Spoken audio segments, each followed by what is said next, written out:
سبحان اللہ۔ سیدھے سیدھے حضرت مولانا و مفتی محمد پرویز اختر القاسمی دامت برکاتہم سے درخواست کرتے ہیں، انہیں نشار کے ساتھ آپ کا استقبال کرتے ہیں کہ شہنشاہ خطابت چلے آئیے، شہنشاہ خطابت چلے آئیے، تاجدار فصاحت چلے آئیے، لیکن طیبہ کے گل و گلزار کی بہک مشکودار نحمده ونستعينه ونؤمن به ونتوكل عليه ونعوذ بالله من شرور أنفسنا ومن سيئات أعمالنا من يهده الله فلا مضل له ومن يضلل فلا هادي له ونشهد أن لا إله إلا الله وحده لا شريك له ونشهد أن محمدا عبده ورسوله أما بعد فأعوذ بالله من الشيطان الرجيم بسم الله الرحمن الرحيم قل هل يستوي الذين يعلمون والذين لا يعلمون إنما يتذكر أولو الألباب وقال نبينا وحبيبنا صلى الله عليه وسلم الكلمة الحكمة ضالة المؤمن فحيث وجدها فهو أحق بها أو كما قال صلى الله عليه وسلم۔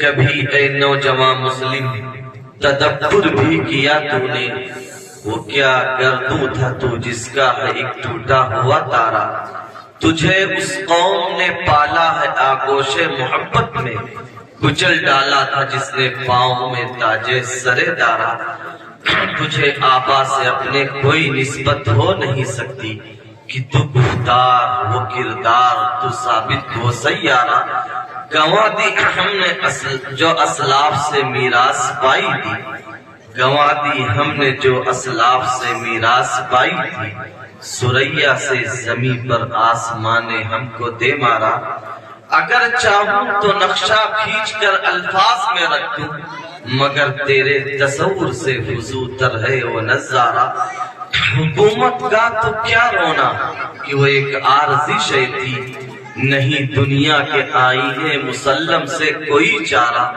مگر وہ علم کے موتی کتابیں اپنے آبا کی، مگر وہ علم کے موتی کتابیں اپنے آبا کی، جو دیکھیں ان کو یورپ میں تو دل ہوتا ہے سی پارا۔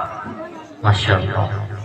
محترم بزرگوں، معزز علماء کرام، یہ خوبصورت بز، یہ انتہائی شاندار محفل اور یہ تاریخی مدرسہ، یوں ہمارا بھی اس مدرسے سے قلبی تعلق ہے، ہمارا تعلق مدرسہ فرقانیہ گونڈا سے ہے، اس مدرسے کا بڑا قریبی اور انتہائی والہانہ تعلق رہا ہے، اس لیے اس مدرسے میں حاضر ہو کر دل کو خوشی ملنا، طبیعت کو فرحت ملنا اور بے چینیوں کو اطمینان ملنا یہ یقینی تھا۔ خاص طور پر ہمارے کرم فرما چھوٹے بھائی مولانا نسیم صاحب ندوی، مولانا نجم الدین صاحب ندوی، جن کی محبتوں نے ہمیں آپ کے درمیان حاضر کیا، اللہ ان کی محبتوں کو قبول فرمائے اور ہماری اور ان کی نجات کا ذریعہ بنائے، اور جن کے اوپر نام کا مکمل اثر ہے، یعنی قاری شرافت کی طبیعت جو سراپا شرافت ہے، اللہ تعالیٰ اب انہوں نے جو آپ کے سامنے کلام پیش کیا، ہم اور آپ اس مجلس میں شریک رہے ہیں، اللہ ان کے اس کلام کو قبول فرمائے، ہماری ان کی اور آپ تمام کی نجات کا ذریعہ بنائے۔ ہم اور آپ یہاں تعلیمی بیداری عنوان سے اکٹھا ہوئے ہیں، میری گفتگو کا عنوان یہ کہہ لیجئے میری گفتگو 4 حصوں میں ہوگی۔ نمبر 1 علم کی اہمیت، تعلیم کی اہمیت۔ نمبر 2 کون سی تعلیم حاصل کی جائے۔ نمبر 3 نوجوانوں کا کردار کیا رہا ہے تعلیم میں۔ نمبر 4 ہم تعلیمی میدان میں پیچھے کیوں ہیں اور اس کا حل کیا ہے۔ بہت مختصر سا وقت ہے اور وقت کافی گزر بھی گیا، میں چھوٹے سے وقت میں اپنی بات کہنے کی کوشش کر رہا ہوں۔ دیکھیے علم، شکشا، ایجوکیشن یہ انسان کی زندگی کا ایک حصہ ہے۔ ہم اور آپ 24 گھنٹے کی زندگی میں سے ایک لمحہ بھی بغیر علم کے نہیں گزار سکتے۔ بھائی ہمیں لائٹ میں بیٹھنا ہے، اگر ہمیں معلوم ہے کہ اس کا تار کیسے جڑے گا، اس کا سوئچ کہاں سے آن ہوگا، تب تو ہم لائٹ میں بیٹھیں گے۔ ہمیں مائک میں آپ کے سامنے بولنا ہے، مائک کیسے اسٹارٹ ہوتا ہے، اس کو پاور کہاں سے ملتا ہے، اس کی آواز کہاں سے نکلتی ہے، تب تو ہم مائک میں آپ کے سامنے بولیں گے۔ ہمیں سردی لگ رہی ہے، ہمیں ٹینٹ لگانا ہے، ٹینٹ لگانے کا جو طریقہ ہے وہ بھی ایک علم ہے۔ ہمیں گرمی لگ رہی ہے، ہمیں پنکھے کی ہوا کھانی ہے، پنکھا کیسے چلتا ہے، ہوا کیسے پھینکتا ہے، یہ ایک علم ہے۔ ہمیں بازار جانا ہے، موٹر سائیکل چلانی ہے، موٹر سائیکل کیسے چلتی ہے، وہ اسٹارٹ کہاں سے ہوتی ہے، اس کا بریک کون سا ہے، اس کا کلچ کون سا ہے، اس کا گیئر کون سا ہے، ہم یہ جانیں گے تب تو قدم آگے بڑھائیں گے۔ ہم اپنی 24 گھنٹے کی زندگی میں ہر لمحے، ہر قدم تعلیم کے، شکشا کے محتاج ہیں۔ بغیر شکشا کے ہم ایک قدم بھی آگے نہیں بڑھا سکتے۔ دوسری بات، علم انسان کے فطرت کی آواز ہے اور فطرت کی آواز کو نہ دبایا جا سکتا ہے نہ مٹایا جا سکتا ہے۔ جیسے ہمیں بھوک لگتی ہے، بھوک اگر لگے گی تو کھانا ضروری ہے، پیاس کا احساس ہے تو پانی ضروری ہے، ہم ننگے ہیں تو کپڑا بھی ضروری ہے۔ بھوکا اپنی بھوک کو مٹانے کے لیے کھانے پر مجبور ہے، پیاسا اپنی پیاس کو بجھانے کے لیے پینے پر مجبور ہے، ننگا اپنے تن کو چھپانے کے لیے کپڑا پہننے پر مجبور ہے۔ ایسے علم آدمی کے فطرت کی آواز ہے اور آدمی علم کے بغیر نہیں رہ سکتا ہے۔ یہی وجہ ہے کہ آپ تھوک دیں اور وہاں جھانکنے لگ جائیں تو 3 آدمی آ کر آپ سے پوچھنے لگ جائیں گے کیا ہوا کیا ہوا، یعنی ان کی طبیعت نے اس بات پر آمادہ کیا، ان کی فطرت نے تقاضا کیا، ان کی نیچر یہ چاہتی ہے کہ ہم جانیں کہ ہوا کیا ہے۔ آپ موبائل دیکھ رہے ہیں، زور سے کہہ دیں ارے ارے انا للہ، تو 3 آدمی کان لگانے لگ جائیں گے کہ ہوا کیا، میں جاننا چاہتا ہوں، میری فطرت چاہتی ہے، میری نیچر چاہتی ہے کہ میں جانوں، میرے علم میں اضافہ ہو، میں آگہی چاہتا ہوں۔ تو انسان کی فطرت میں آگہی رکھی ہے قدرت نے، انسان کی فطرت میں شکشا رکھی ہے قدرت نے، انسان کی فطرت میں تعلیم رکھی ہے اللہ رب العزت نے۔ جب بھی اس فطرت سے بغاوت کی کوشش کی جائے گی، علم کو یا ذریعے علم کو دبایا جائے گا یا مٹایا جائے گا تو یہ فطرت باقی ہو جائے گی۔ میں آپ کو سناؤں، آپ اگر یورپ کی تاریخ پڑھیں تو کلیسا اور اہل حکومت کی ایک لمبے زمانے تک لڑائی چلی اور خون ریز لڑائی ہوئی، لاشوں کے ڈھیر لگے اور ندیاں خونوں سے بہہ پڑی۔ لڑائی صرف اتنی بات کی تھی، اہل کلیسا کہتے تھے علم کا اختیار ہمیں ہے، ہم علم کے برہمن ہیں، ہمیں علم پر اجارہ داری ہے، علم ہمارے لیے ریزرو ہے، دوسرا کوئی سیکھ نہیں سکتا ہے۔ اور اہل حکومت کہتے تھے کہ نہیں، علم میں ہماری بھی حصہ داری ہے۔ لیکن اہل حکومت کا کہنا جو تھا وہ صحیح تھا کہ علم پر پوری دنیا کی، بلکہ جس نے بھی اس نیلے گگن کے نیچے آنکھیں کھولی ہے سب کی اجارہ داری ہے، سب کو سیکھنے کا حق ہے۔ لیکن اہل کلیسا نے جب دبایا تو بالآخر جنگ یہاں آ کر ختم ہوئی کہ یورپ 2 حصوں میں بٹ گیا، کلیسا الگ ہو گیا، یعنی مذہب الگ ہو گیا، حکومت الگ ہو گئی۔ اگر اہل کلیسا ہوشیاری سے کام لیتے، اگر اس فطرت کی آواز کو وہ دبانے پر نہ تلتے تو شاید آج یورپ کا اتنا برا حال نہ ہوتا جو ہماری نگاہوں کے سامنے ہے۔ اس لیے کہ مذہب کو اگر حکومت سے الگ کسی نے کیا تو اہل کلیسا کی نادانی نے کہ انہوں نے علم کو اپنے لیے ریزرو کیا، وہ علم سیکھنا چاہتے تھے، انہوں نے سیکھنے نہیں دیا، بالآخر دونوں شعبے اور دونوں وبھاگ بٹ گئے۔ لیکن اسلام کی خوبصورتی دیکھو، محمد رسول اللہ صلی اللہ علیہ وسلم جب اس دنیا میں تشریف لائے، ابھی آپ نے مجھ سے پیشرو لوگوں کو سنا کہ وہ جہالت کا دور تھا، کون سی ایسی برائی تھی جو نبی صلی اللہ علیہ وسلم جس سماج میں تشریف لائے تھے وہاں پائی نہیں جاتی تھی؟ بے حیائی ہو، بے حیائی کا عالم یہ ہے کہ لوگ ننگا ہو کر، عورتیں بھی ننگی ہو کر خانہ کعبہ کا مقدس گھر کا طواف کیا کرتی تھی۔ شراب نوشی کا عالم یہ تھا کہ ہر گھر شراب خانہ تھا، گھر کا ہر ممبر وہ ساقی بنا ہوا تھا، یعنی شراب پلاتا تھا۔ جوئے اور سٹے کا عالم یہ تھا کہ پورا سماج اس میں جوجھ رہا تھا، اور لوٹ کھسوٹ اس زمانے کا بزنس تھا۔ لوگ قافلوں کو لوٹتے تھے، ساز و سامان تو چھوڑیے، لوگوں کو اور انسانوں کو لوٹ کر بیچ دیا کرتے تھے۔ زید ابن حارثہ اسی طرح سے لوٹے گئے۔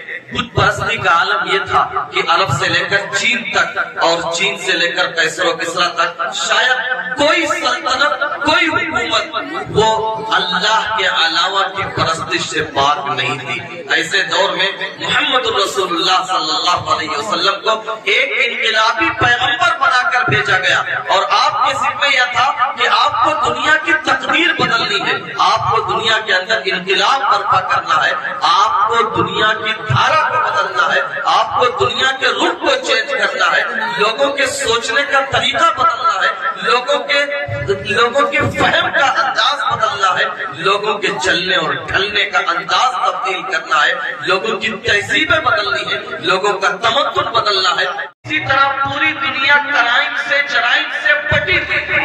اللہ تعالیٰ نے کہا شراب نوشی کو کیسے ختم کرو گے، سٹے بازی کو کیسے ختم کرو گے، جوا کو کیسے ختم کرو گے، بت پرستی کو کیسے ختم کرو گے۔ ان تمام بیماریوں اور برائیوں کے ختم کرنے کا ایک ذریعہ ہے، اور وہ ہے کہ علم کا دیپ جلا دیجئے، علم کا چراغ روشن کیجئے، اور علم کا شمع روشن کر دیجئے۔ جب اس کی روشنی پھیلے گی تو تمام برائیاں اور تمام بیماریاں خود بخود اس دنیا سے ختم ہو جائیں گی، چنانچہ ختم بھی ہوئی۔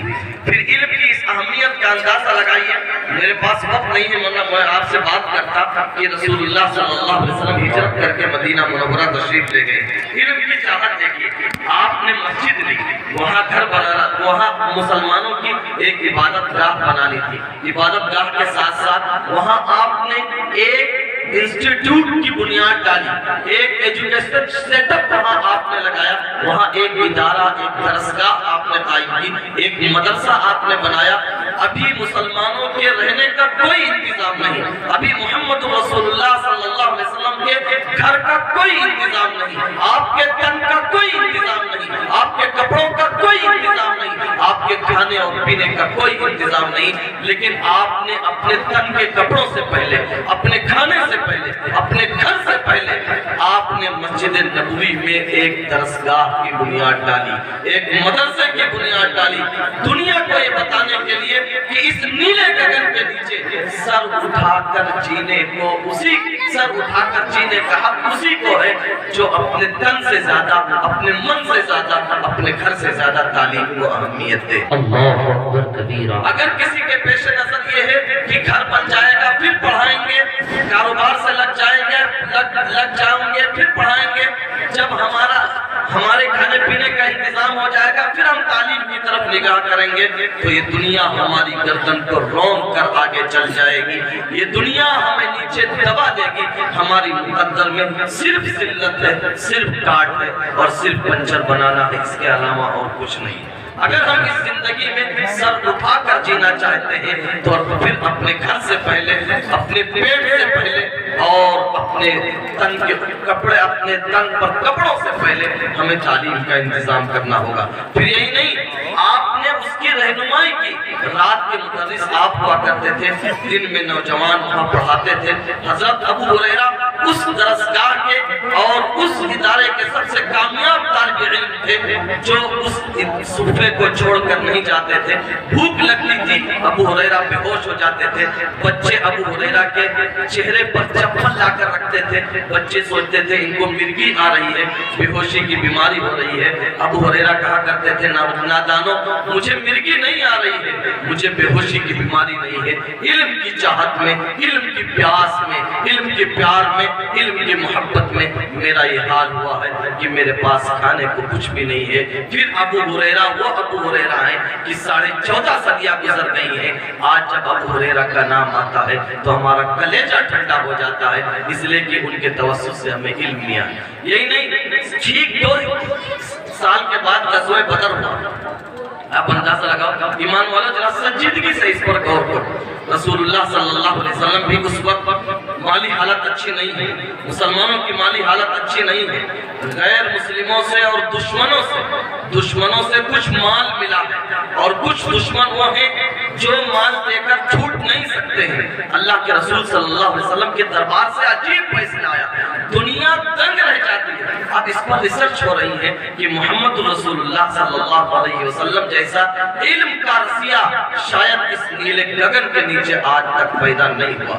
محمد رسول اللہ صلی اللہ علیہ وسلم نے کہا کہ دیکھو، جو دشمن پیسہ دے کر نہیں چھوٹ پا رہے ہیں، ان کے پاس دینے کے لیے پیسے نہیں ہیں، ان کی رہائی کا طریقہ یہ ہوگا کہ ایک دشمن مسلمانوں کے 10 بچے کو تعلیم دے دے، اس کو چھوڑ دیا جائے گا۔ حالانکہ اس وقت ضرورت تھی پیسوں کی، اس وقت ضرورت تھی ہتھیاروں کی، اس وقت ضرورت تھی ساز و سامان کی، اس وقت ضرورت تھی گھوڑوں کی، اس وقت ضرورت تھی سواریوں کی۔ آپ نے سب کو نظر انداز کیا اور کہا کہ اگر دشمن بھی مسلمانوں کے بچوں کو تعلیم دیتا ہے تو ہمارا بچہ آج دشمن سے تعلیم حاصل کرے گا، لیکن تعلیم حاصل کر کے ہی رہے گا انشاءاللہ۔ آپ اندازہ لگاؤ کہ دشمن سے دینی علم نہیں حاصل کیا جا سکتا، دشمن سے قرآن اور حدیث کا علم نہیں حاصل کیا جا سکتا، ظاہر سی بات ہے دشمن سے دنیا ہی کا علم حاصل کیا جا سکتا ہے۔ اور یہی نہیں، آپ صلی اللہ علیہ وسلم نے اپنی زبان سے جو فرمایا، علم کی اہمیت کا اندازہ لگا۔ آپ نے ایک مثال دی، نوجوانوں غور سے سنو۔ آپ نے کہا ایک آدمی کے یہاں بڑی منت سماجت کے بعد ایک اولاد پیدا ہوئی، اتفاق سے اس اولاد کو بہت پیار کرتا تھا، بے پناہ محبتوں سے نوازتا تھا، وہ اولاد اس کی غائب ہو گئی، وہ بہت پریشان ہوا، اس نے سب جگہ چھان مارا، کہیں اس کا وہ لڑکا ملا نہیں۔ آخر میں ایک صاحب بتاتے ہیں کہ فلاں شہر میں آپ کا لڑکا موجود ہے، اس کو تو یقین نہیں آئے گا، لیکن لڑکی سے محبت ہے اس لیے چلا جائے گا اس شہر میں۔ جب اس شہر میں جاتا ہے تو دیکھتا ہے کہ واقعتاً میرا لڑکا موجود ہے۔ اس اکلوتی اولاد کو دیکھ کر اس آدمی کو کتنی خوشی ہوگی کہ اس کو سینے سے لگا لے گا، چمٹ جائے گا، روئے گا اور آنسو بہائے گا۔ اللہ کے رسول صلی اللہ علیہ وسلم نے ارشاد فرمایا، الکلمۃ الحکمۃ ضالۃ المؤمن، کہ یہ علم کی بات، حکمت کی بات، دانائی کی بات، آگہی کی بات ایمان والے کا کھویا ہوا سرمایہ ہے، ایمان والے کا کھویا ہوا سرمایہ ہے۔ جہاں کہیں وہ ملے سب سے زیادہ اس کا حقدار ایمان والا ہے۔ اس علم کی بات سے ایمان والے کو اس سے زیادہ خوشی ہونی چاہیے جتنی خوشی اس باپ کو ہوئی تھی جس کو اس کا لڑکا مل گیا تھا۔ اور پھر آپ نے اپنے پیچھے جو سماج چھوڑا، اس سماج میں بھی علم کا یہی رتبہ تھا، علم کا یہی مقام تھا، تعلیم کی یہی عظمت تھی۔ میں 2 واقعے آپ کو سناتا ہوں۔ ایک تو آدھی دنیا سے زیادہ حکمرانی کر رہا ہے سلیمان بن عبد الملک، یہ حج کرنے کے لیے مکہ گیا۔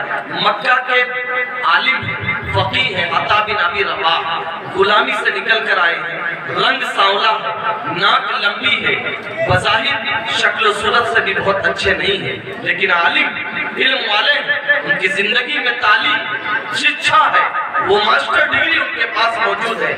سلیمان بن عبد الملک اپنے 2 بچوں کے ساتھ جاتے ہیں، انہیں ایک مسئلہ پوچھنا ہوتا ہے۔ عطا بن ابی رباح کعبے کے پاس نماز پڑھ رہے ہوتے ہیں، سلیمان بن عبد الملک پیچھے بیٹھ جاتے ہیں۔ سلام پھیرنے کے بعد سلیمان بن عبد الملک کو مڑ کر عطا بن ابی رباح دیکھتے بھی نہیں ہیں، اپنے مصلی پر بیٹھے بیٹھے پوچھتے ہیں کہ کہو کیا کام ہے؟ بادشاہ کہتا ہے کہ مجھے 2 مسئلے معلوم کرنے ہیں۔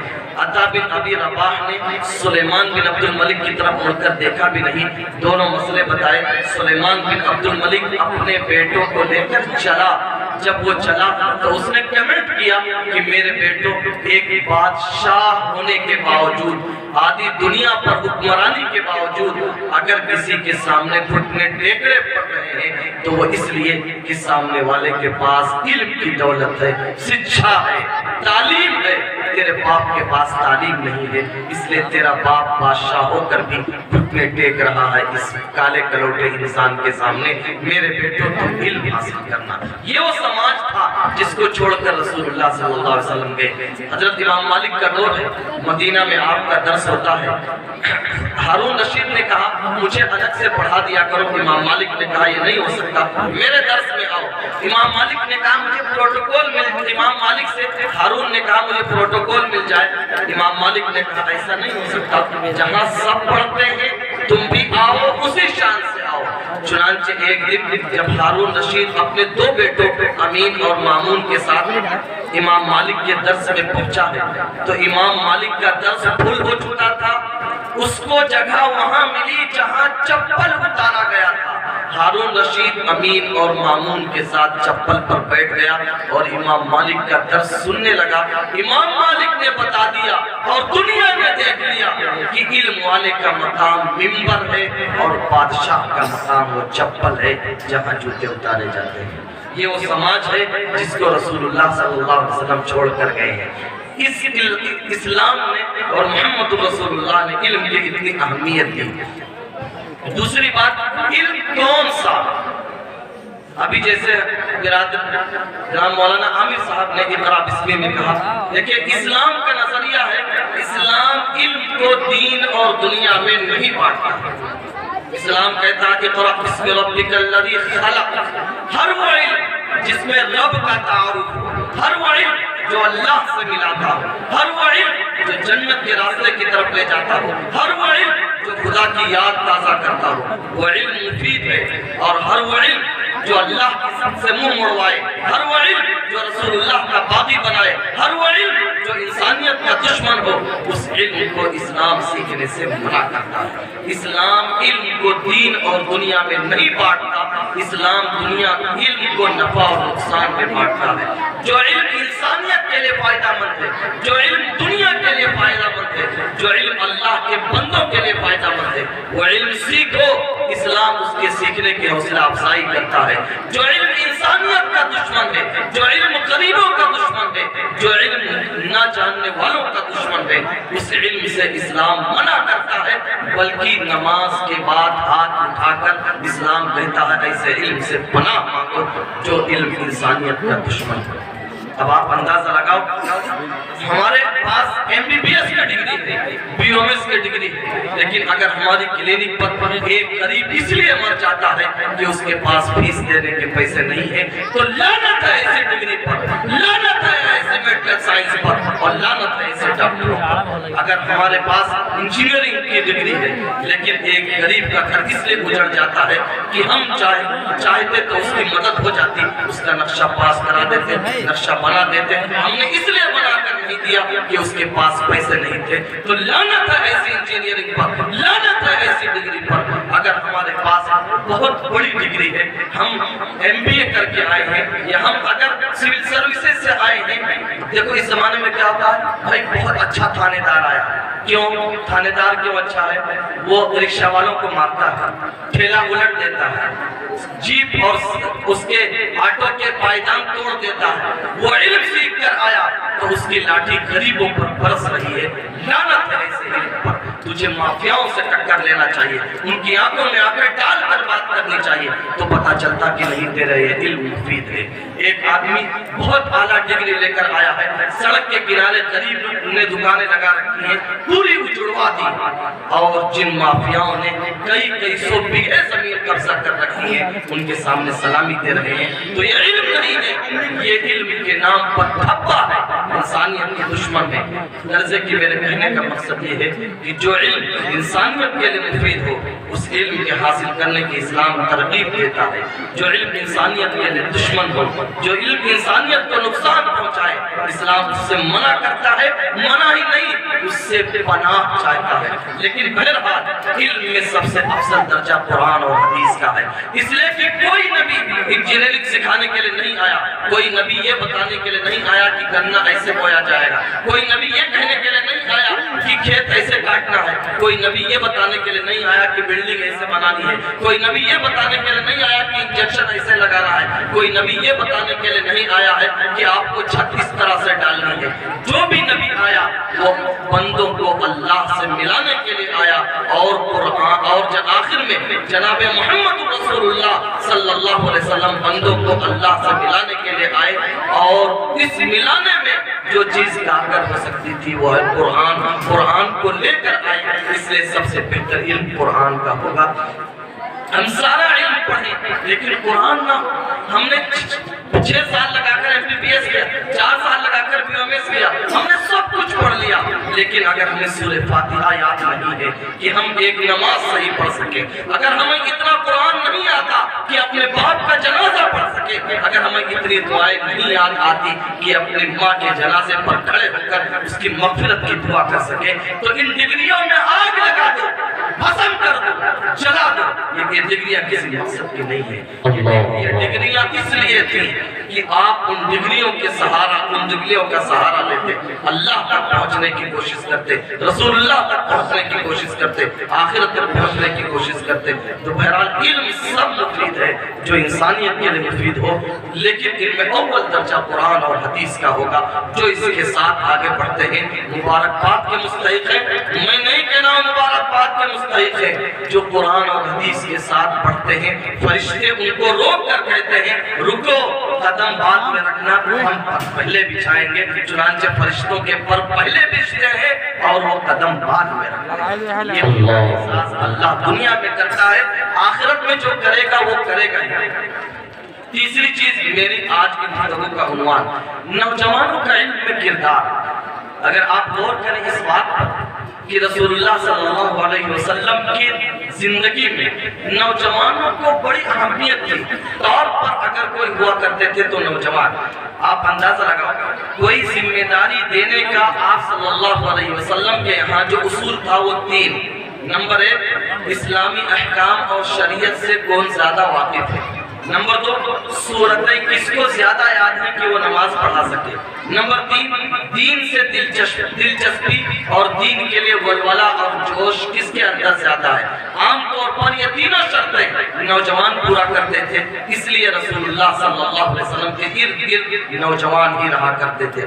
آپ اندازہ لگاؤ آپ کے جو مشیروں کی ٹیم ہے، یوں تو نبی کو ضرورت نہیں تھی کہ وہ کسی سے مشورہ لیتے، لیکن نبی کاموں میں جن لوگوں سے مشورہ لیتے تھے ان میں اگر حضرت ابوبکر صدیق کو نکال دیا جائے جن کی عمر تقریباً رسول اللہ صلی اللہ علیہ وسلم کے برابر ہے، اس کے علاوہ جو پوری ٹیم ہے وہ نوجوانوں کی ہے، بلکہ اس میں 2 تو انتہائی بچے ہیں، حضرت عمر، حضرت عثمان، حضرت علی، حضرت ابو عبیدہ ابن جراح، حضرت عبد الرحمن ابن عوف، عبداللہ ابن مسعود، یہ نوجوان ہیں۔ 2 بچے ہیں حضرت عبداللہ ابن عباس اور حضرت عبداللہ ابن عمر، لیکن مشورے ان نوجوانوں سے لیے جا رہے ہیں کہ یہی نوجوان ملت کی کایا پلٹ سکتے ہیں۔ اور یہی نہیں، مولانا نصیر صاحب اس بات پر غور کیجئے، شاید اس سے پہلے آپ نے غور نہ کیا ہو، اس پوائنٹ پر آپ چاہیے کہ دنیا کا حساس ترین مسئلہ یہ تھا، اور نبی کے زمانے میں سب سے حساس مسئلہ یہ تھا کہ آپ کے پاس جبریل لے کر آتے تھے، جس کو ہم وحی اور قرآن کہتے تھے، آپ اس کو لکھواتے تھے، جو لوگ لکھتے تھے ان کو کاتبین وحی کہا جاتا تھا۔ وہ وحی لکھنے والے، قرآن لکھنے والے، اللہ کا پیغام لکھنے والے سارے کے سارے نوجوان تھے، اس میں ایک بھی بوڑھا نہیں تھا۔ حضرت عبداللہ بن مسعود، حضرت زید بن ثابت، حضرت معاویہ، حضرت علی، حضرت ابی بن کعب، یہ لوگ نوجوانوں کی ٹیم تھی۔ قرآن کو لکھنے کے لیے اگر کسی کا انتخاب کیا گیا تو نوجوانوں کا انتخاب کیا گیا۔ یہی نہیں، آپ جب جنگ پر بھیجتے تھے یا کسی مہم پر بھیجتے تھے تو آپ نوجوانوں کا انتخاب کرتے تھے۔ اسامہ ابن زید کو امیر لشکر بنایا جا رہا ہے اور ان کے پیچھے چلنے والوں میں بڑے بڑے دگگج صحابہ ہیں۔ خیبر کے موقع پر حضرت علی کی عمر صرف 25 سال کی ہے، اور خیبر کا دروازہ اکھاڑ کر پھینکنے کے لیے اگر آپ کی نگاہ ناز کسی پر پڑتی ہے تو 25 سال کے علی پر، اور کہتے ہیں کہ علی تمہارے ہاتھ میں قیادت کا جھنڈا ہے، تم بھلے ہی 25 سال کے ہو، اپنے جوش سے آگے بڑھو، جذبے سے آگے بڑھو اور خیبر کا دروازہ اکھاڑ کر پھینک دو۔ تو آپ کے زمانے میں قیادت بھی نوجوانوں ہی کے پاس تھی، نوجوان ہی سب کچھ کرتے تھے۔ آج جو کمزوری آئی وہ کہاں سے کمزوری آئی؟ وہ کمزوری یہاں سے آئی کہ نوجوانوں نے نمبر 1 علم کو پڑھنا چھوڑا، اور اگر پڑھا تو رسول اللہ صلی اللہ علیہ وسلم کے فرمان کو چھوڑ کر پڑھا۔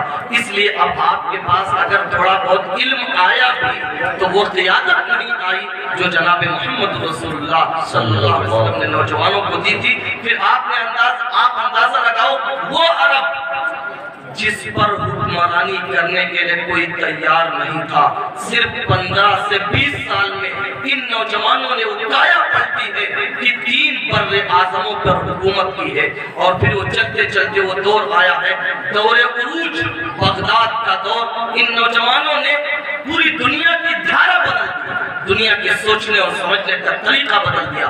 پورے دنیا کے لیے علم کا مرکز بغداد کو بنا دیا۔ اگر کسی کو میتھمیٹکس لینا ہے تو بغداد آنا پڑے گا، اگر کسی کو میڈیکل سائنس لینا ہے تو بغداد کی چوکھٹ پر دستک دینی پڑے گی، اگر کسی کو ریاضی لینا ہے تو بغداد میں آنا پڑے گا، اگر کوئی فلکیات جاننا چاہتا ہے بغداد کے بغیر دنیا تمہیں سکھا نہیں سکتی ہے۔ یہ ہمارا دور عروج تھا نوجوانوں کی بدولت۔ اور پھر آپ صلی اللہ علیہ وسلم نے نوجوانوں کو تخصص بھی سکھایا، اسپیشلائزیشن بھی آپ نے کیا۔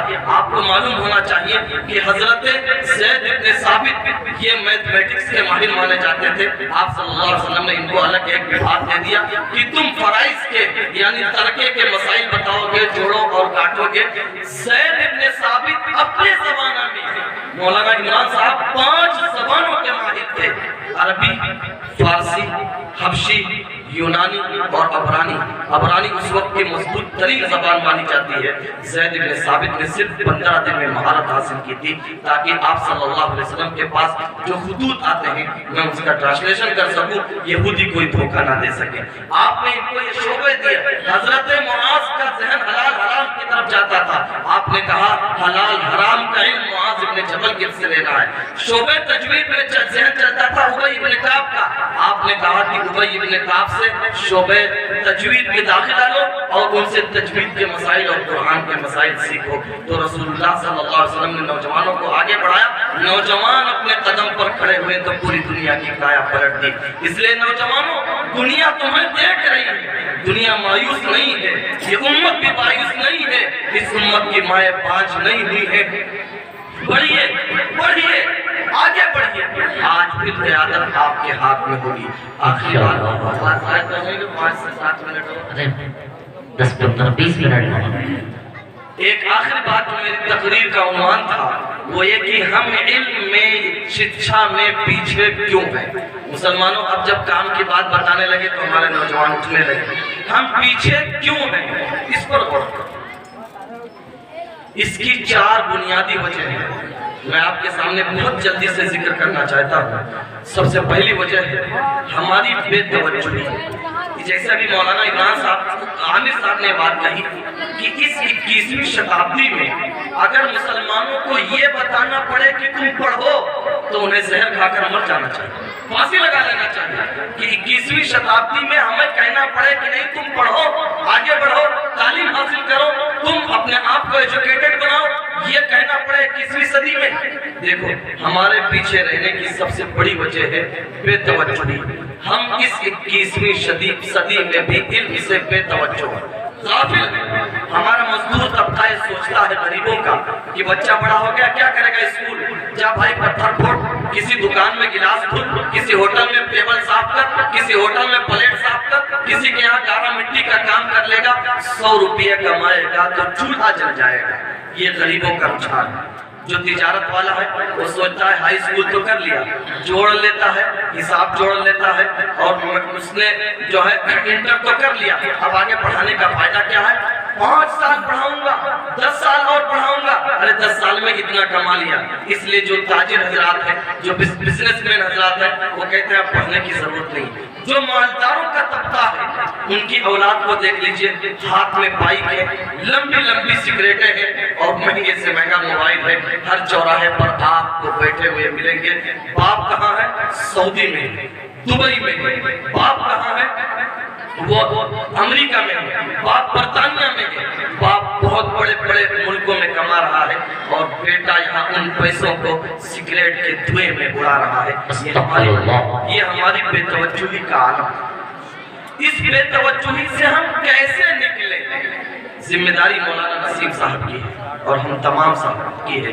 دیکھیں جب ابھی کچھ سالوں پہلے CA/NRC کا بگل بچا تو لوگ متحرک ہوئے. ڈور بائی ڈور ہم گئے. ہم نے کہا اپنے کاغذات درست کرا لو ورنہ گردنیں لگ جائیں گی. کیمپوں میں زندگی گزارنی پڑے گی. جب الیکشن آتا ہے ہم دروازے پر جاتے ہیں کہ ووٹر لسٹ میں اپنا نام درست کرا لو اور اگر نہیں ہے تو اس میں درج کروا لو ورنہ تم بھارت کے شہری نہیں مانے جاؤ گے. میں کہتا ہوں یہ بھی ضروری تھا. اسی طرح ضروری ہے کہ ہم ڈور بائی ڈور جائیں. ہمارے محلے میں کتنے بچے نہیں پڑھتے ہیں. ہم کہیں کہ اگر تمہارا نام CA/NRC میں آ گیا تو صرف تمہارا جسم غلامی کرے گا لیکن اگر تمہارا بچہ پڑھے گا نہیں تو پھر تمہارے بچے کا ذہن غلام ہوگا, اس کی سوچ غلام ہوگی, اس کا وجود غلام ہوگا, اس کا احساس غلام ہوگا. تم کیمپ میں صرف ایک بار جاؤ گے اور اگر تعلیم نہیں حاصل کرو گے تو صبح بھی کیمپ ہوگا, دوپہر کو بھی کیمپ ہوگا, شام کو بھی کیمپ ہوگا اور ہر جگہ کیمپ ہوگا. یہ ذلت کی زندگی ہوگی. اس لیے دروازے پر جانا ہے. اچھا اس غفلت کی ایک وجہ ایمان والوں وہ سمجھو. ہم یہ سوچتے ہیں یار مسلمان پڑھے گا نوکری تو ملے گی نہیں, پڑھ کر کریں گے کیا؟ ایک سوال ہے آپ سے, ایک سوال ہے ذمہ داروں سے.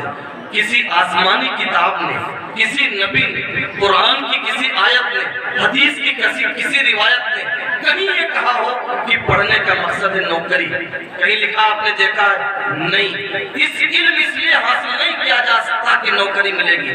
علم کا مقصد ہے شعور, علم کا مقصد ہے آگہی, علم کا مقصد ہے بولنے کا طریقہ, علم کا مقصد ہے گفتار کا انداز, علم کا مقصد ہے کردار کی پاکیزگی. علم کا مقصد ہے آپ کو چار لوگوں کو ڈیل کرنے کا طریقہ آئے, آپ کو اپنی بات رکھنے کا سلیقہ آئے.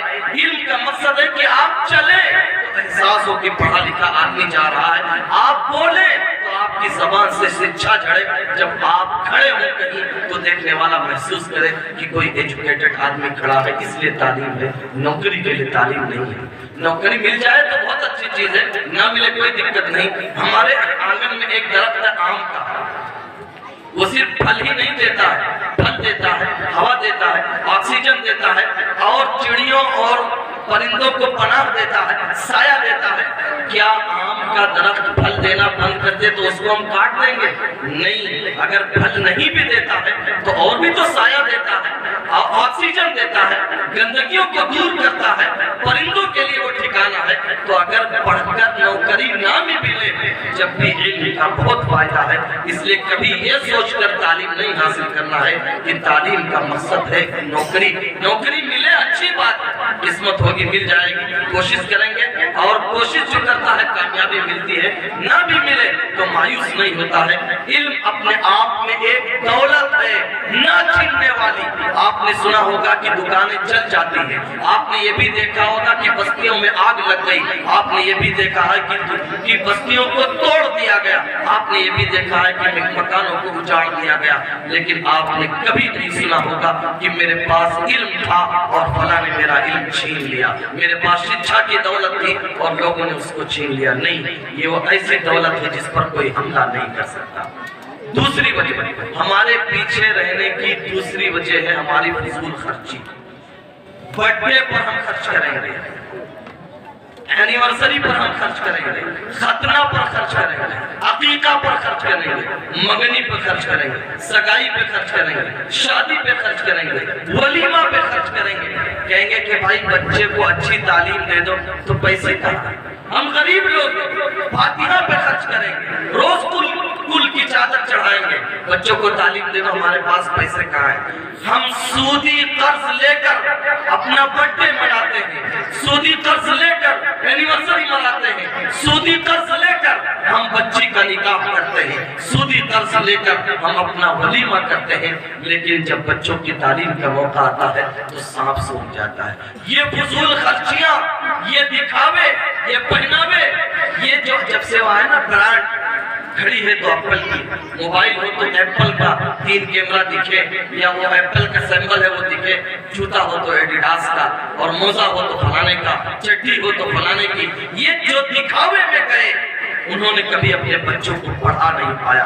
تو اس لیے روکھا کھاؤ، سوکھا کھاؤ، 1 روٹی کھاؤ، کم سوو، کم پہنو، ہلکا پہنو، پھلکا پہنو، لیکن اپنے بچوں کو تعلیم کے زیور سے آراستہ کرو، اپنے بچوں کو پڑھاؤ. ایک باپ صرف وہی قاتل نہیں ہے جو بندوق اٹھا کر اپنے بیٹے کے سینے پر گولی چلا دیتا ہے. سب سے بڑا وہ باپ قاتل ہے جو اپنے بچے کو دنیا میں اس حال میں چھوڑ جاتا ہے کہ اس کے پاس تعلیم نہیں ہے، ایجوکیشن نہیں ہے، شکشا نہیں ہے. یہ باپ دنیا کا بدترین باپ ہے جو اپنی اولاد کو علم کا گفٹ نہیں دے سکا، علم کا تحفہ نہیں دے سکا. تو ہم فضول خرچوں سے بچیں، کم کھائیں، کم پہنیں، سیونگ بنائیں، اپنا پروگرام بنائیں کہ ہم جو ہے اگر 200 روپیہ میٹر کپڑا لیں گے تو 1000 کا کپڑا ہمارا بنے گا. 100 ہی میٹر لے لیتے ہیں، 500 کا بنے گا، 500 ایک مہینے کی بچی کے فیس دے دیں گے. ہم اگر برتھ ڈے پر خرچ کریں گے 10,000 خرچ ہوں گے، نہیں منائیں گے برتھ ڈے. ہم یوں ہی کہہ دیں گے اللہ تیری زندگی میں برکت دے، اگر آپ منانا ہی چاہیں. میں یہ سوچ رہا ہوں مفتی صاحب کہتے ہیں برتھ ڈے مناؤ، نہیں، میں تو میرا بس نہیں چلتا ہے، ورنہ ایسے لوگوں کو دانت کاٹ کاٹ کر مار ڈالوں کہ جن کے پاس فیس دینے کے پیسے نہیں ہیں اور برتھ ڈے منانے کے پیسے ہیں. بہرحال آپ اپنے چوچلے سمیٹیے، اپنے بچوں کو پڑھائیے. تیسری وجہ ہمارے پیچھے رہنے کی وہ ہے کہ ہمارے جن کے بچے پڑھتے ہیں ان کی بے توجہی کہ ہم اپنے بچوں کی نگرانی نہیں کرتے. نام لکھا دیا بہت اچھے اسکول میں، آپ دھورارا میں رہتے ہیں، بڑی جگہ ہے، آپ سروے یہاں کر لیجئے. جن بچوں کے والدین بہت مالدار ہیں، وہ باہر رہتے ہیں، ان بچوں میں سے 80% بچے ہیں جن کے ہوم ورک پورے نہیں رہتے ہیں جب وہ اسکول پہنچتے ہیں. اس لیے انہیں فرصت نہیں رہتی ہے کہ ہم اپنے بچوں کا کام دیکھیں. تو نام تو لکھا دیا ہے لیکن وہ کر کیا رہے ہیں، کس کے ساتھ اٹھ رہے ہیں، کس کے ساتھ بیٹھ رہے ہیں، انہوں نے اپنا ہوم ورک پورا کیا ہے نہیں کیا. ان کے ٹیچر سے کبھی جا کر ملے، اسکول مینجمنٹ سے کبھی جا کر ملے کہ پروگریس ہو رہا ہے یا نہیں، ہمارا بچہ پڑھ رہا ہے نہیں، ترقی ہو رہی ہے یا نہیں. اگر نہیں ہو رہی تو کیا کرنا چاہیے، یہ ہمارا بچہ ادھر نہیں چل رہا ہے تو کدھر لے جانا چاہیے، ادھر نہیں چل رہا ہے تو کدھر لے جانا چاہیے. ہم نے آزاد چھوڑ دیا جس کا نتیجہ یہ ہوا کہ پیسے بھی جاتے ہیں، وقت بھی جاتا ہے، اور ان کے دامن میں علم نام کا جو پھول ہے وہ ایک کلی بھی اس کی نہیں کھل پاتی ہے. اس لیے آپ اس غفلت سے باہر نکلیے.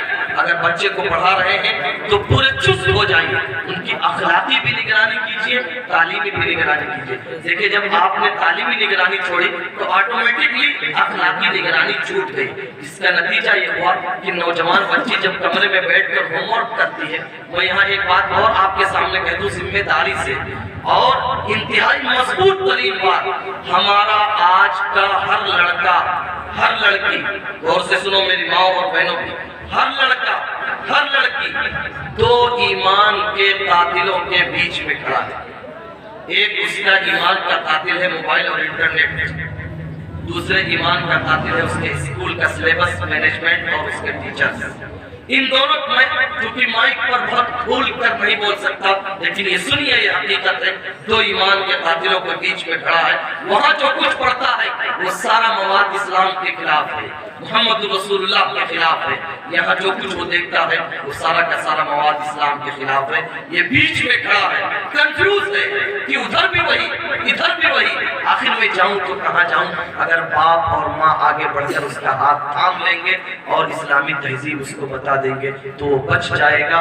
ورنہ آج دیکھیں کوئی گلی نہیں، کوئی محلہ نہیں، کوئی گاؤں نہیں، کوئی بستی نہیں، کوئی شہر نہیں، کوئی ملک نہیں جہاں بچے اور بچیاں اپنے ایمان سے ہاتھ نہ دھو رہے ہوں، جہاں بچے اور بچیاں محمد رسول اللہ صلی اللہ علیہ وسلم کی غلامی کو چھوڑ کر دوسروں کی غلامی میں نہ جا رہے ہوں.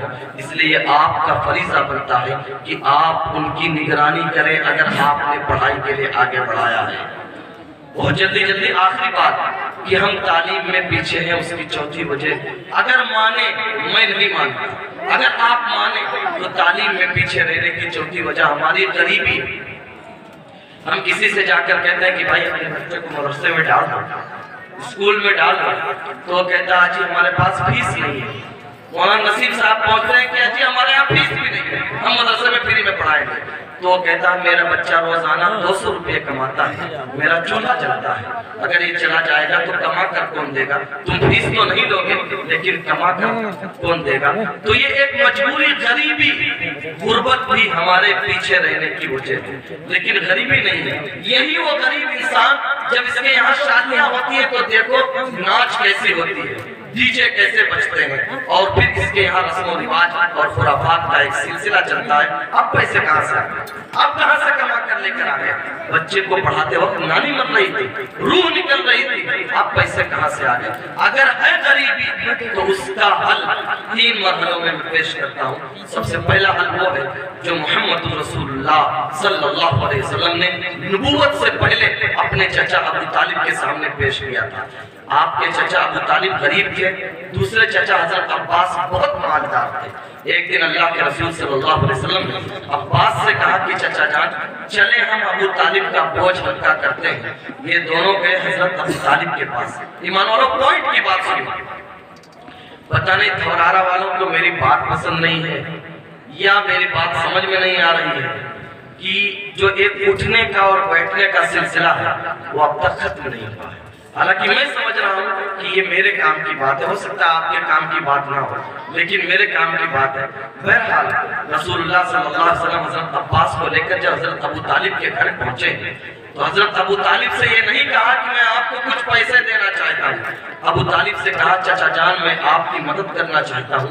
مدد کا طریقہ یہ ہے کہ آپ اپنی اولاد ہمیں دے دیں، ہم ان کی تربیت کریں گے۔ حضرت ابو طالب نے کہا کہ عقیل کو میرے پاس رہنے دو، علی کو اور جعفر کو لے جا سکتے ہو۔ چنانچہ حضرت علی کو رسول اللہ صلی اللہ علیہ وسلم لے آئے، حضرت جعفر کو حضرت عباس لے گئے۔ پھر علی کی تربیت محمد رسول اللہ صلی اللہ علیہ وسلم نے کی اور حضرت جعفر کی تربیت حضرت عباس نے کی، اور ایسی تربیت کی کہ جب محمد رسول اللہ شہر علم کہلائے تو ان کی تربیت میں پلنے والے علی اسی شہر علم کا دروازہ کہلائے۔ آپ کے رشتہ داروں میں بہت سارے غریب ہیں، آپ ہر رمضان میں انہیں 2-4 ہزار روپے دیتے ہیں، یہ مہینے میں دیتے ہیں۔ ایمان والوں بھائیوں غور سے سنو، جس پیسے کے پیچھے خون اور پسینہ نہیں لگتا ہے، جس پیسے کے پیچھے دھوپ میں کھڑا ہونا نہیں پڑتا ہے، اس پیسے کی کوئی قدر نہیں ہوتی۔ ہمیں آپ 10,000 روپے دیں، ہم صبح تک کھا کر برابر کر دیں گے، اس لیے کہ اس کے پیچھے ہمارا پسینہ نہیں لگا ہے۔ تو آپ اپنے رشتہ داروں کی مدد کرنے کے لیے جاتے ہیں، دوسرے دن جا کر پوچھئے تو وہ کہیں گے وہ خرچ ہو گیا، کام اتنا تھا، جھوٹے کام، اتنا کام تھا وہ خرچ ہو گیا۔ ہو سکتا ہے کام رہا بھی ہو، ورنہ عام طور پر چوچلے ہوتے ہیں۔ لہذا رشتہ داروں کے مدد کرنے کا سب سے مضبوط طریقہ یہ ہے کہ آپ دیکھیں کہ آپ کے چچا کے ہاں، آپ کی پھوپھی کے ہاں، آپ کی خالہ کے ہاں، آپ کے ماموں کے ہاں، آپ کے پڑوسی میں، آپ کی بہن کے ہاں، آپ کے بھائی کے ہاں کون سا ایسا بچہ ہے جو پڑھنا چاہتا ہے لیکن صرف اس لیے نہیں پڑھ رہا ہے کہ ماں باپ کے پاس پیسے نہیں ہیں۔ اگر کوئی ایسا بچہ ہے، آپ کو اللہ نے پیسہ دیا ہے تو بجائے اس کے کہ 2-4-10 ہزار اس کو دے دے، آپ اپنے بھائی کے کان میں چپکے سے کہیں کہ بھائی جان میرے 2 لڑکے تھے، آج سے میں تمہارے اس لڑکے کو گود لیتا ہوں، یہ بچہ رہے گا تمہارے یہاں ہی، کھائے گا تمہارے یہاں ہی، لیکن اس کو میں پڑھاؤں گا، اس کی تعلیم پر جتنا کچھ آئے گا میں خرچ کروں گا۔ پھر آپ اس بچے کو پڑھائیں گے، بچہ پڑھے گا، بڑھے گا، بڑا ہوگا، کاروبار پر کھڑا ہوگا۔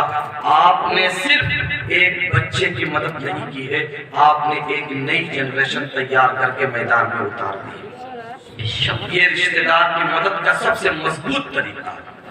آپ تجربہ کر کے دیکھ لیں، 1 لاکھ بھی رمضان میں دیتے ہیں، عید کے بعد ختم ہو جائے گا آپ کے رشتہ داروں کے پاس۔ یہ مدد کریں۔ اگر آپ کے رشتہ داروں میں کوئی ایسا لڑکا نہیں ہے، مدرسے میں چلے آئے، کسی اسکول میں چلے جائیں کہ مجھے کوئی غریب گھر بتائیے، میں اس کے بچے کو پڑھاؤں گا تاکہ میں ایک نسل تیار کر سکوں اور اپنی امت سے، اپنی قوم سے جہالت کو اور ان پڑھ پن کو میں دور کر سکوں۔ اچھا ہر آدمی تو یہ نہیں کر سکتا، تو اور نیچے آئیے۔ دوسرا طریقہ یہ ہے کہ آپ جو بھی بزنس کرتے ہیں، کہیں پڑھاتے ہیں، آپ نوکری کرتے ہیں، آپ اپنے پاس ایک ڈبہ رکھیے، روزانہ صبح اٹھ کر اللہ نے آپ کو جتنی توفیق دی ہے ورنہ کم از کم 10 روپے ڈالیں، اگر مہینے میں 30 دن ڈالیں گے تو وہ 300 روپے ہو جائیں گے۔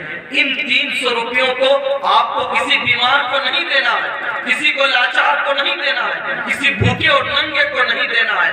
بھوکے اور ننگے سے کہہ دینا ہے کسی اور کے پاس چلے جاؤ۔ آپ ان 300 روپیوں کو لائیں گے، صرف اور صرف وہ ان لوگوں کو دیں گے جو پڑھائی کر رہے ہیں، جس کی فیس نہیں جمع ہے اس کی فیس جمع کر دیں، جس کے پاس کتاب نہیں ہے کتاب لے دیں، جس کے پاس قلم نہیں ہے قلم خریدوا دیں، جس کے پاس کاپیاں نہیں ہے وہ کاپیاں خریدوا دیں۔ یہ ہر ایمان والا آدمی کر سکتا ہے۔ ارے آسان ہے نہیں۔ اگر ہم اپنی قوم سے جہالت کو دور کرنا چاہتے ہیں تو قدم آگے بڑھانا ہوگا، ورنہ کسی پروگرام سے، کسی کانفرنس سے، کسی جلسے سے، کسی تقریر سے اور کسی کی کوئی بات سے کبھی جہالت دور نہیں ہو سکتی۔ جہالت دور ہوگی جب ہم سنجیدہ ہوں گے، قدم آگے بڑھائیں گے۔ حکومت نے اتنی فیسلٹیز دے رکھی ہیں، اتنی آسانیاں دے رکھی ہیں، 80% مسلمان وہ ہیں جو حکومت کی اسکیموں کے بارے میں جانتے ہی نہیں ہیں۔ اگر آپ چاہیں تو فری میں ویل ایجوکیشن، ہائی ایجوکیشن آپ اپنے بچوں کو دلا سکتے ہیں۔ حکومت آپ لوگوں کے اوپر اتنی مہربان ہے، لیکن ہم پتہ ہی نہیں کرتے، اس لیے کہ ہمیں اپنے اولاد کو پڑھانا ہی نہیں ہے۔ اس لیے آج کی اس مقصد جو کانفرنس ہے، جس کے سجانے کے پیچھے جناب مولانا نسیم صاحب ندوی، نجم الدین بھائی اور بے شمار لوگ وہ شریک ہیں، اللہ سب کو جزائے خیر عطا فرمائے۔ اس مقصد کانفرنس سے یہ جذبہ لے کر اٹھیے، یہ طے کر کے اٹھیے کہ ہم اپنی نسل سے جہالت کو دور کریں گے۔ اگر آدمی سوچے گا ہم اکیلے کیسے کر سکتے ہیں، دیکھیں ہم پوری بلڈنگ نہیں بنا سکتے، ایک اینٹ تو رکھ سکتے ہیں، اپنے حصے کی ایک اینٹ رکھتے، کل ہو سکتا ہے کہ ہم اپنی قوم کے لیے سر سے یہ ثابت ہو۔ اللہ ہمیں عمل کی توفیق عطا فرمائے۔ وما علینا الا البلاغ۔